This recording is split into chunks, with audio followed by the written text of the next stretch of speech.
Continuando o quarto fórum, convidamos ao palco para apresentar o Panorama da Cidadania Financeira, o chefe de Departamento de Promoção da Cidadania Financeira do Banco Central do Brasil, senhor Luiz Mansur.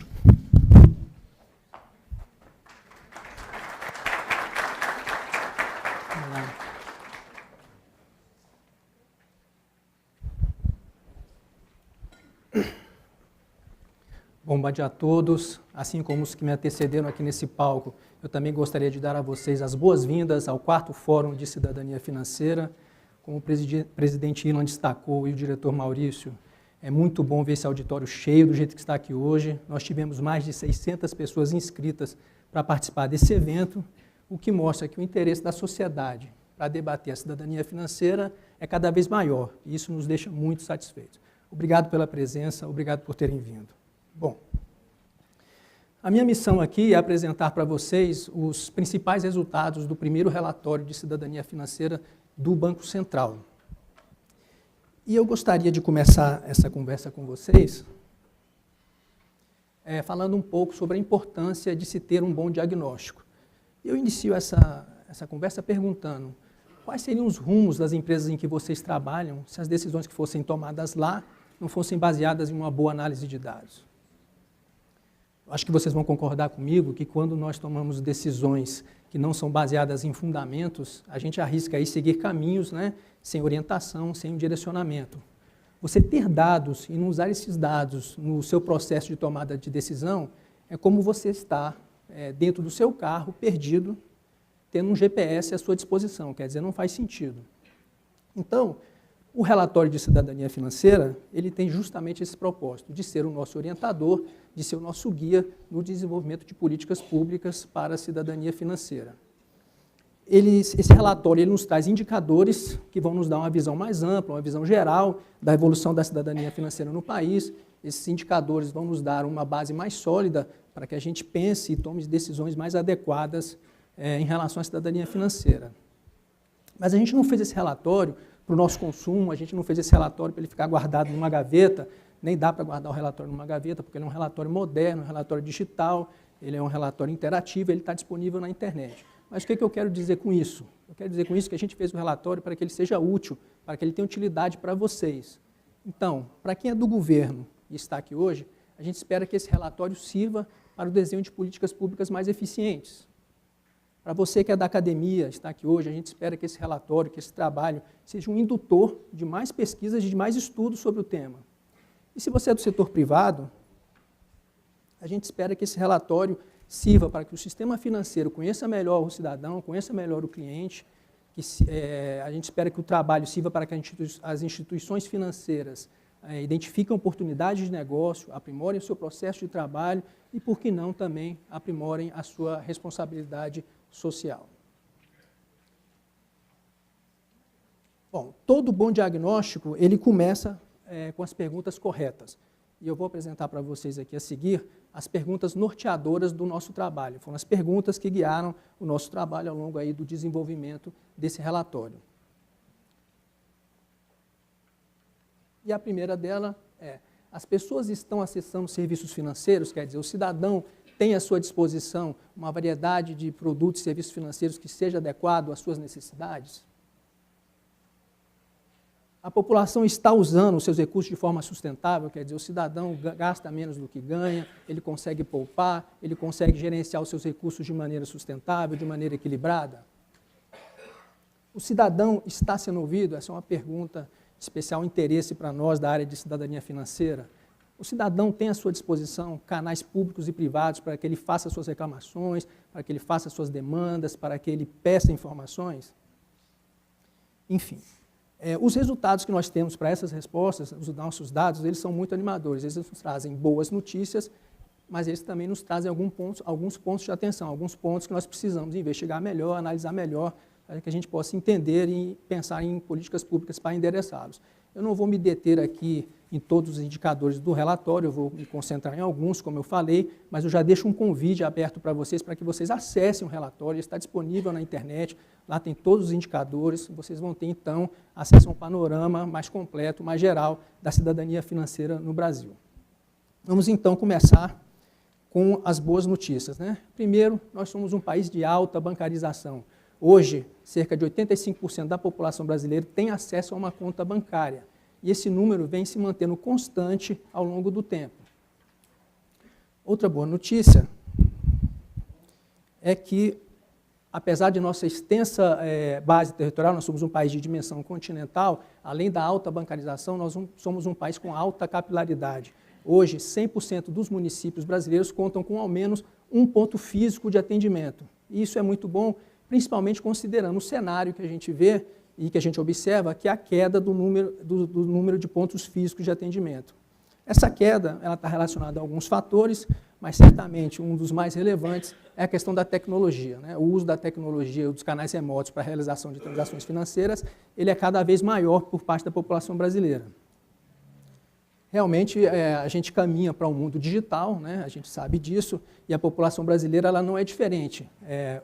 A população brasileira ela faz cada vez mais uso dos seus smartphones, dos seus tablets, dos seus computadores pessoais, para realizar suas transações bancárias. Então, não somos diferentes. Mas, e aqui eu começo a entrar um pouco nos pontos de atenção que a gente identificou no processo aí de desenvolvimento do relatório. O primeiro deles tem a ver justamente com essa transação do analógico para o digital. Então, nós vivemos cada vez mais em um mundo digital, mas ainda há uma parte da população que prefere, ou às vezes precisa, né, realizar suas transações físicas por meios de canais físicos de atendimento, não pode usar canais remotos. Quer seja porque não tem um smartphone, porque não tem um computador, porque não tem acesso à internet. Então, é muito importante para que nós, formuladores de políticas públicas, tenhamos em mente isso. É muito importante que a gente garanta que, durante a transição do analógico para o digital, nós não acabemos por excluir essa camada da população de dentro do sistema financeiro. Quando a gente fala em cidadania financeira, é importante a gente não ficar concentrado somente na questão do acesso à conta. A gente precisa avaliar o acesso e uso a outros produtos e serviços financeiros. E, sem dúvida, o crédito, a gente sabe, ele é um dos mais importantes. O que os nossos resultados nos dizem? Trazem boas notícias. Hoje, quase 50% da população brasileira tem acesso ao crédito. E aqui um ponto de atenção, a penetração do crédito na camada da população de menor renda ainda é uma penetração baixa. Esse é um ponto que nós precisamos investigar melhor. A gente precisa investigar para saber se a população de menor renda realmente não tem acesso a esse tipo de produto ou se a demanda por parte dessa população para esse tipo de produto é realmente uma demanda mais baixa do que as outras camadas da população. E a gente acompanha muito de perto, como eu mencionei, é de especial interesse para a nossa área, para a cidadania financeira, saber se o cidadão está sendo atendido, se ele está sendo ouvido, se ele está sendo bem atendido. Em 2017, nós tivemos aí algo em torno de 48 milhões de atendimentos relacionados aos 5 maiores bancos do país. Esse número ele é um número importante, porque ele mostra que o cidadão está, então, encontrando aí canais públicos e privados para fazer suas reclamações, para fazer suas demandas, para pedir informações. Isso é importante, gente. O engajamento do cidadão, ele é bastante importante. Ele não só ajuda as instituições financeiras no aprimoramento do seu processo de trabalho, no aprimoramento do relacionamento dela com o cliente, com o consumidor, mas ela também subsidia o trabalho do próprio Banco Central. Esses atendimentos fomentam a nossa área de supervisão e fomentam também as nossas bases para a regulamentação. Então, é importante que esses canais estejam abertos e sejam efetivos. Bom, quando nós estávamos produzindo esse relatório e pensando aí como mensurar, como avaliar a cidadania financeira diante de todos esses indicadores, nós começamos a pensar como medir isso de uma maneira agregada. Como que a gente poderia mensurar, saber se o cidadão estava ou não sendo bem atendido. O diretor Maurício apresentou para vocês a visão do Banco Central sobre o conceito de cidadania financeira e quando nós começamos a pensar em como mensurar isso de maneira agregada, a nossa ideia, a nossa proposta foi justamente traduzir esse conceito, que é um conceito subjetivo, em algo quantitativo, em algo em números. Mas a gente não queria também perder a objetividade e a simplicidade. E a gente resolveu fazer isso, então, na forma de um índice, que nós chamamos de Índice de Cidadania Financeira, ou ICF. E esse índice ele vai ser apresentado para vocês no próximo painel, e a gente vai poder ter a oportunidade de discutir um pouco mais sobre ele.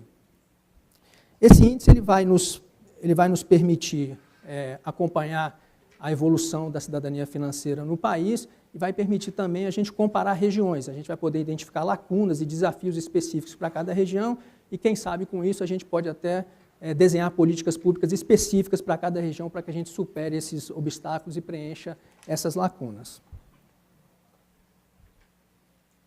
Bom, como a gente viu, como o diretor Maurício explicou para vocês, o conceito de cidadania financeira ele é baseado em 4 pilares, né, ou 4 dimensões: inclusão financeira, educação financeira, proteção do consumidor de serviços financeiros e participação do cidadão no debate sobre o sistema financeiro. O índice que a gente traz hoje para vocês, a proposta que a gente traz para vocês, ela contempla as dimensões, ou os pilares da inclusão financeira e da educação financeira. A gente está fazendo isso por meio de 3 indicadores. A gente utiliza 9 indicadores para medir a inclusão financeira, aí a gente avalia capilaridade dos pontos de atendimento, relacionamento bancário, custo de acesso ao crédito e outros 4 indicadores que a gente usa para medir educação financeira. Aí a gente avalia níveis de endividamento, né, inadimplência, poupança, cobertura previdenciária. Então, gente, como a gente vê, então, essa proposta inicial do índice, que é uma proposta ainda que a gente coloca para vocês para o debate, ainda falta contemplar nessa versão 2 dimensões, a dimensão da proteção e a dimensão da participação. Isso porque a gente ainda precisa pensar, avaliar que tipo de indicadores a gente poderia usar para que a gente possa mensurar, avaliar essas 2 dimensões. Bom, estou falando aqui de indicadores, de índice, então imagino que vocês estejam curiosos para saber, então, afinal, qual foi o resultado que o Banco Central achou para o índice de cidadania financeira. Então, nesse momento, eu convido vocês para uma brincadeira. A gente tem um aplicativo que pode ser acessado por esse link. Também no verso do crachá de vocês tem um QR Code que vocês podem usar para acessar esse link. É um aplicativo de votação. Por favor, escolham uma das 4 opções que a gente tem aqui.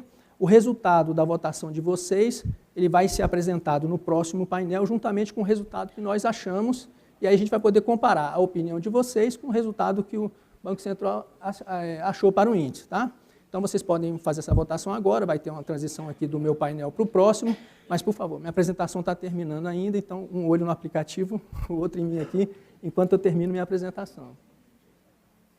Voltando, então, à apresentação. Realmente, construir esse índice, pensar nesses indicadores foi um grande desafio, nós temos outros pela frente, eu gostaria, então, de deixar para vocês aqui algumas questões para reflexão, algumas questões para que vocês nos ajudem a pensar, né, e a evoluir com elas. A primeira delas... Desculpa aqui, se passando. Bom, justamente quais são os melhores indicadores para retratar as questões ligadas à participação e à proteção. Que indicadores eles são aplicáveis para que você possa medir a participação do cidadão no debate sobre o sistema financeiro? Que indicadores podem medir se o nível de proteção do sistema financeiro para o cidadão ele está adequado?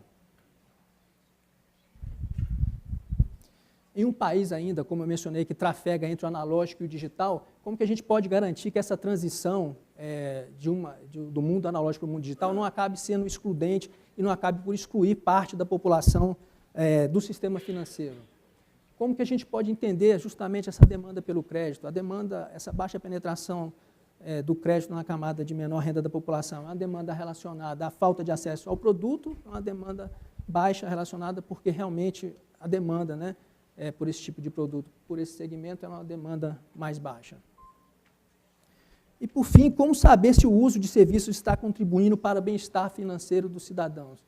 Então, gente, ter resposta, ter debate, ter dados sobre essas questões é muito importante para a gente, é muito importante para o nosso trabalho. Como eu falei no início da minha apresentação, ter dados é muito importante, né? Sem dados, você é apenas outra pessoa com uma opinião. Mas aqui, gente, cabe um complemento. Mas sem opinião, você é apenas outra pessoa com dados. Então, o que a gente quer dizer com isso? A gente não quer ter apenas dados. A gente quer ter os dados, mas por meio deles a gente quer também construir uma visão. E para isso, gente, nós queremos ouvir vocês. É importante ouvir vocês. Eu deixo então, eu reitero o convite feito pelo presidente Ila e pelo diretor Maurício para o debate, para a participação de vocês. Esse debate ele se inicia no próximo painel, que vai tratar do relatório de cidadania financeira. Ele continua ao longo do fórum, mas ele não se encerra hoje nem amanhã. Ele continua, nós estamos abertos para ouvir vocês. Está aqui o nosso e-mail, entre em contato com a gente, dê sua opinião sobre os indicadores, dê opinião sobre o trabalho que a gente tem feito. E eu, então, encerro a minha apresentação, agradecendo novamente a presença de vocês, desejando a todos nós um bom debate, um bom fórum. Muito obrigado, façam sua votação. Obrigado.